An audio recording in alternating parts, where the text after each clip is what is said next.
Hi, എൻ്റെ പേര് ആദിത്യ.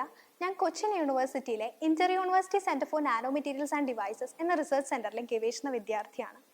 ഞാനിവിടെ കുസാറ്റ് സ്ലാമിൽ ആദ്യമായി പങ്കെടുക്കുകയും പ്രകൃതി സൗഹൃദ നാനോ ഗോൾഡുകൾ ഉപയോഗിച്ചുകൊണ്ടുള്ള ക്യാൻസർ ടാർഗറ്റഡ് തെറാപ്പിയെക്കുറിച്ച് ഒരു അവതരണം നടത്തുകയും ചെയ്തു. അതിൽ നിന്നും സെലക്റ്റായി ഇന്നിപ്പോൾ ഫൈനൽ സ്ലാമിൽ എത്തി നിൽക്കുമ്പോൾ ഒത്തിരി എക്സൈറ്റ്മെൻ്റ് ഉണ്ട് എനിക്ക്. എൻ്റെ പേര് ഡോക്ടർ ബിജീഷ് എന്നാണ്. ഞാൻ സ്ലാമിൽ അവതരിപ്പിച്ച വിഷയം കേരളത്തിലെ വിഷക്കൂണുകളും കൂൺ വിഷബാധയും എന്നുള്ള വിഷയമായിരുന്നു. ഞാൻ ടിബിജാറിലാണ് PhD ഒക്കെ കഴിച്ചത് ഇതിൻ്റെ. അപ്പോൾ ഇത് കേട്ടപ്പോൾ ഈ സയൻസ് സ്ലാം എന്നുള്ളൊരു പേര് കേട്ടപ്പോൾ തന്നെ വളരെ ഇൻട്രസ്റ്റിംഗ് ആയിരുന്നു. അതുകൊണ്ട് നമ്മൾ അപ്ലൈ ചെയ്യാമെന്ന് വിചാരിച്ചു. ഞാനും എൻ്റെ വൈഫും കൂടിയാണ് അപ്ലൈ ചെയ്യുന്നത്. രണ്ടുപേരും സെലക്ട് ആയിരുന്നു. രണ്ടുപേരും ഫൈനലിലെത്തി. നമസ്കാരം, എൻ്റെ പേര് സെലിൻ റൂത്ത്. ഞാൻ IIT മദ്രാസിലെ കെമിസ്ട്രി വിഭാഗത്തിലെ 5ാം വർഷ ഗവേഷണ വിദ്യാർത്ഥിനിയാണ്. എൻ്റെ ഒരു കൂട്ടുകാരനിലൂടെയാണ് ഞാൻ ഈ സയൻസ് ലാമിനെ പറ്റി അറിയുന്നതിനും അതിനെക്കുറിച്ച് വായിക്കുന്നതുമെല്ലാം. കേട്ടപ്പോൾ തന്നെ കഥകൾ പറയാനായിട്ട് ഇഷ്ടമുള്ള എനിക്ക് എൻ്റെ റിസർച്ച് ഒരു കഥ പോലെ ആൾക്കാർക്ക് പറഞ്ഞു കൊടുക്കാൻ സാധിക്കുക എന്ന് പറയുന്നത് ഒരു വലിയ കാര്യമായിട്ട് എനിക്ക് തോന്നി. നമസ്കാരം, എൻ്റെ പേര് യദുകൃഷ്ണൻ. ഞാൻ ബാംഗ്ലൂർ ഇന്ത്യൻ ഇൻസ്റ്റിറ്റ്യൂട്ട് ഓഫ് സയൻസിൽ ഒരു DST ഇൻസ്പയർ ഫാക്കൽറ്റി ഫെല്ലോ ആയിട്ട് പ്രവർത്തിക്കുകയാണ്. കേരള സയൻസ് ലാമിനെ കുറിച്ച് ആദ്യം കേട്ടപ്പോൾ തന്നെ വലിയ കൗതുകമാണ് ഉണ്ടായത്. കാരണം എങ്ങനെയായിരിക്കും ഇതൊരു ഡിസൈൻ ചെയ്യാൻ പോകുന്നത്, എങ്ങനെയാണ് ഇത് എക്സിക്യൂട്ട് ചെയ്യാൻ പോകുന്നത് എന്നുള്ളതിനെ കുറിച്ചൊരു ആകാംക്ഷയാണ് ഉണ്ടായിരുന്നത്.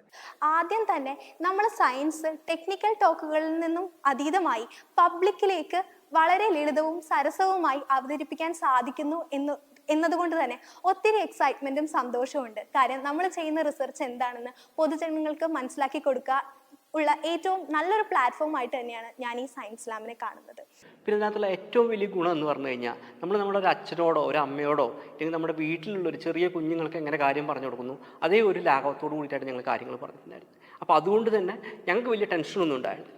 കേൾക്കുന്നവർ അതുപോലെ തന്നെ ചിരിച്ചുകൊണ്ട് നമ്മളോട് നല്ല രീതിയിൽ തന്നെ പെരുമാറിയിട്ടുണ്ടായിരുന്നു. അന്ന് മുതൽ ഞാൻ ഇതിന് രജിസ്റ്റർ ചെയ്യുകയും എൻ്റെ കൂട്ടുകാരോട് പറയുകയും അങ്ങനെ ഞങ്ങൾ ഇതിനെ രജിസ്റ്റർ ചെയ്ത് അതിന് തയ്യാറെടുക്കുകയും അവസാനം കോഴിക്കോട് സ്ലാമിൽ പങ്കെടുക്കുകയും ചെയ്തു. അവിടെ നിന്ന് എനിക്ക് വല്ലാത്ത നല്ലൊരു വലിയൊരു സ്വീകരണമാണ് എനിക്ക് കിട്ടിയത്. അതിനുശേഷം വീണ്ടും ഫൈനൽസിലേക്ക് തിരഞ്ഞെടുക്കപ്പെട്ടതിൽ എനിക്ക് ഭയങ്കര സന്തോഷം ഉണ്ടായിരുന്നു. വീണ്ടും ഒന്നുകൂടെ ഒരുങ്ങാനും പഠിക്കാനും ഒക്കെ ഞാൻ ശ്രമിച്ചു. അതിനുശേഷം ഇപ്പോൾ എൻ്റെ ഫൈനൽ സ്ലാമും കഴിഞ്ഞിരിക്കുകയാണ്. കാരണം എല്ലാവരും ഗവേഷകരെന്നുള്ള രീതിയിൽ നമ്മൾ പൊതുജനങ്ങളോട് സംവദിക്കാനുള്ള ഒരു വേദി എപ്പോഴും ആഗ്രഹിക്കുന്നുണ്ട് എന്നുള്ളതാണ് സത്യം. പക്ഷെ അങ്ങനെ ഒരു വേദി നമുക്ക് പലപ്പോഴും കിട്ടാറില്ല എന്നുള്ളതാണ് വാസ്തവം. പക്ഷെ ഇങ്ങനെ ഒരു വേദി ആവാൻ സാധ്യതയുണ്ട് എന്ന് അറിഞ്ഞപ്പോഴാണ് ഇതിനെക്കുറിച്ച് കൂടുതൽ എക്സൈറ്റഡ് ആയത്. ശാസ്ത്രാർത്ഥ പരിഷത്തുമായിട്ടും അനുബന്ധ സംഘടനകളുമായിട്ടുള്ള ബന്ധം എന്ന് പറയുന്നത് 4ാം ക്ലാസ്സിൽ യുറീക്ക വിജ്ഞാനോത്സവം മുതൽ തുടങ്ങുന്നതാണ്. അപ്പോൾ അന്ന് മുതൽ സ്കൂൾ കാലം മുഴുവൻ ഇതുമായി പല പരിപാടികളുമായി സഞ്ചരിച്ചിട്ടുണ്ട്. അതിനുശേഷം പിന്നെ ഒരു ഗവേഷകനായി മാറിയതിന് ശേഷം തിരിച്ചൊരു പരിപാടിയുമായി അസോസിയേറ്റ് ചെയ്യാനുള്ള ഒരു വലിയൊരു ഓപ്പർച്യൂണിറ്റി ആയിട്ടാണ് ഞാൻ ഇതിനെ കണ്ടത്. അപ്പോൾ അങ്ങനെ ഒരു സാഹചര്യം വന്നപ്പോൾ ഞാൻ ഒന്നും നോക്കിയില്ല, അങ്ങ് ഇറങ്ങാനുണ്ടായത്. അതുപോലെ തന്നെ ഈ എക്സൈറ്റ്മെന്റ് എനിക്ക് തുടക്കം മുതലേ ഉണ്ട്. ഒടുക്കമായിട്ടും ഒട്ടും തന്നെ ചോർന്നിട്ടില്ല. വളരെ ഭംഗിയായിട്ടാണ് ഇതിന്റെ സംഘാടകര് ഈ സയൻസ് ലാം കൊണ്ടുപോയിക്കൊണ്ടിരിക്കുന്നത്. ഇനിയും തുടർ വർഷങ്ങളിൽ ഇത് നടത്തട്ടെ എന്നും ഒത്തിരി ആശംസകളും ഞാൻ നേരുന്നു. അപ്പോൾ ഇതൊരു നല്ലൊരു തുടക്കമാണ്. ഇതുപോലുള്ള ഒരുപാട് സ്ലാമുകൾ എല്ലാവിടെയും പൊട്ടിത്തെറിക്കട്ടെ. ആളുകളെല്ലാം വിജ്ഞാനം കൊണ്ട് നിറയട്ടെ. ഈ അന്ധവിശ്വാസങ്ങളും അങ്ങനെയുള്ള തെറ്റായ ധാരണകളെല്ലാം ആൾക്കാരുടെ മനസ്സിൽ നീങ്ങാൻ വേണ്ടിയിട്ട് ഇതുപോലത്തെ സയൻസ് സ്ലാമിന് കഴിയട്ടെ എന്ന് ആഗ്രഹിക്കുന്നവരെല്ലാവരെയും ശാസ്ത്ര സാഹിത്യ പരിഷത്ത് ഉൾപ്പെടെയുള്ള ഇതിൻ്റെ പിന്നിൽ പ്രവർത്തിച്ച എല്ലാവരെയും അഭിനന്ദിക്കാൻ വേണ്ടിയിട്ട് ഈ ഒരു അവസരം വിനിയോഗിക്കുകയാണ്. അപ്പോൾ ഒരുപാട് സന്തോഷമുണ്ട്.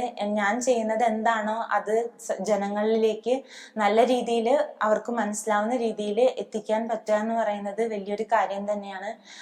ഇവിടെ വരെ എത്തിയതിലും സന്തോഷമുണ്ട്. കേരളത്തിൻ്റെ എല്ലാ റീജിയണിൽ നിന്നും വരുന്ന മികച്ച 20 പേരുടെ ഒരു സമ്മേളനമാണ് ഇവിടെ കാണാൻ സാധിച്ചത്. അതിൽ പങ്കെടുക്കാൻ പറ്റിയത് തന്നെ മറ്റ് ആൾക്കാരുടെ വർക്കിനെ കുറിച്ച് അറിയാൻ പറ്റിയതും അവരുടെ ടോക്ക് കേൾക്കാൻ പറ്റിയതും ഒക്കെ തന്നെ ഒരു ഗംഭീര അനുഭവമായിട്ടാണ് എനിക്ക് തോന്നിയത്. എനിക്ക് ഉറപ്പാണ് കേരള സയൻസ് ലാമിൻ്റെ ആദ്യത്തെ എഡിഷൻ ഒരു ഗംഭീര സക്സസ് ആണ്. ഇത് മുന്നോട്ട് പോകുമ്പോൾ ഇത് ഇനിയും വലിയ ഗ്രാൻഡായിട്ടുള്ള പരിപാടിയായിട്ട് മാറുമെന്നുള്ള കാര്യത്തിൽ എനിക്ക് 100% ഉറപ്പാണ്. ഇനി ഒരുപക്ഷെ ഒരു 10-20 വർഷം കഴിഞ്ഞ് ഇതൊരു ബ്രാൻഡായി മാറിയതിന് ശേഷം ഞാനൊരു പക്ഷേ വളരെ പ്രൗഡായിട്ട് പറയും, ആദ്യത്തെ കേരള സയൻസ് ലാമിലെ ഒരു ഫൈനലിസ്റ്റാണ് ഞാനെന്നുള്ളത്.